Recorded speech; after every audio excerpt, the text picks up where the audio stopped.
Hello good afternoon सम्पूर्णमा। यहाँ हेर्नुहोस् न, यो चाहिँ हाम्रो निमाबारीकोमा फलेको के खोर्सानी, डल्ले खोर्सानी पाक्दै पनि छ, कोही पाक्नु आँटेको छ, कोही चिचिला पनि लाग्दैछ, फुल पनि खिल्दैछ। यहाँ कस्तो मजाले फलेछ हौ, एउटा दुईटा बोटले कस्तो मजाले फलेछ। हेर्नुहोस् न, डल्ले खोर्सानी। यहाँ चाहिँ बडीले टिप्नु भएको छैन रहेछ नि त हो, नटिप्ने हेऱ्यो, पुरा पकाउने हेऱ्यो, डल्लै बट। हेर्नु त कस्तो मजाले फलेको। यसरी नै मजाले सबै बोटहरूले फल्दियो भने त सानो उन्नति हुँदैन त हौ।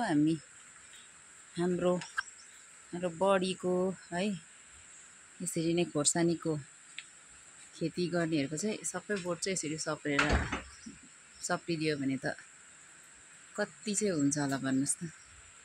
कस्तो दामी फलेछ, ठस ठस कडक कडक टोक्नु मन लाग्यो, कडक कडक टोक्ने मन लाग्यो यो खोर्सानी हेरेर। टिपुङ कि क्या हौ भन्नु रे क्या टिपिदिउँ क्या हौ एक दुईवटा त।